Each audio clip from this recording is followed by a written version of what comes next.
The sun scorched the frontier like a branding iron pressed against the earth, and every soul in the county knew better than to look twice at the ragged old woman limping along the dirt road, hunched under a threadbare shawl that fluttered like a wounded crow's wing.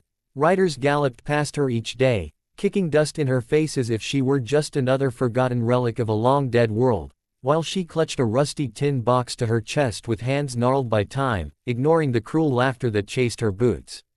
The town of Dry Creek had no mercy left, not for stray dogs, not for starving children, and certainly not for a woman who looked like she might crumble into bones if a strong breeze hit her. Shops slammed doors at the sight of her, mothers pulled children aside, and the sheriff pretended he didn't see when boys threw stones and called her a witch, although no one knew her name, only whispers of "Granny Dust," like she was a curse made of dirt.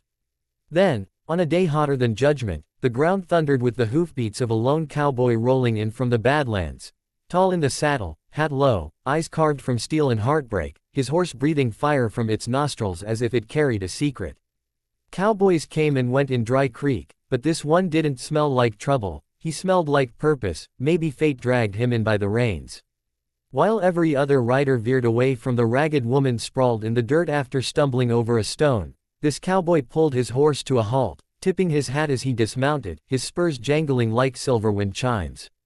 "Ma'am, you all right?" he asked, voice warm as whiskey, offering his hand while the townsfolk watched from porches with narrowed eyes. The old woman blinked up, stunned that anyone bothered at all, and whispered a thank you so fragile it sounded like a leaf breaking. When he helped her rise, a corner of her shawl slipped, revealing that rusty box clutched like it contained the meaning of life itself. The cowboy, Colt Avery, though nobody here knew his name yet, noticed strange embossed symbols scratched into the metal, not random marks but something like a crest. Before he could ask, a sneering rancher yelled from across the street, "Leave that hag. She's not worth a cup o' spit." Laughter erupted, wild and cruel. Colt's jaw hardened. He dusted off her shoulders gently, then turned to the crowd with a gaze that could silence thunder. "Ain't decent to ride past someone who needs help," he said, voice low yet sharp as a blade.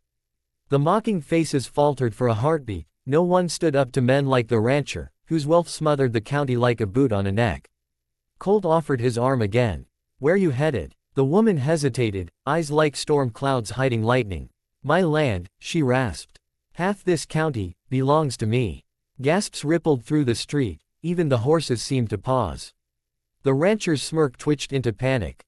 Colt blinked. The woman who everyone dismissed as a nobody suddenly glimmered with power older than any bank ledger. She leaned closer. "Don't trust appearances, son, dust covers empires too." And just like that, Dry Creek wasn't dry anymore. It was soaked in secrets, greed, and the promise of a battle about to erupt like dynamite under a full moon. Colt didn't know it yet, though maybe destiny did. By helping the forgotten woman everyone despised, he had just declared war on the men who ruled the town, and they would strike back with a fury. Night crawled over Dry Creek like a wolf with silent paws, and while most folks snored inside their wooden homes wrapped in ignorance and prejudice, Colt Avery found himself sitting by a dim lantern inside the old woman's shack at the edge of town, a place so fragile it seemed a strong wind might fold it like a cheap deck of cards. Yet inside those cracked walls lived something more valuable than gold, something that made greedy men lose sleep and sharpen their knives. The woman, who finally offered her real name, Eleanor Harrow, though the county once called her the Silver Rose, before time and tragedy coated her in grime, pulled out that rusty tin box again and laid it between them like an offering to fate itself. Colt watched her fingers tremble as she opened it, revealing not coins or jewels, but deeds, stack after stack of official papers stamped and sealed with the county emblem, each one declaring acres upon acres of Dry Creek soil belonged to Eleanor, lands now stolen, fenced, grazed, and claimed by men who smiled like allies while robbing her blind. "They thought if they broke me, no one would care," she whispered, voice brittle yet burning with quiet rage, her eyes glinting like flint ready to spark.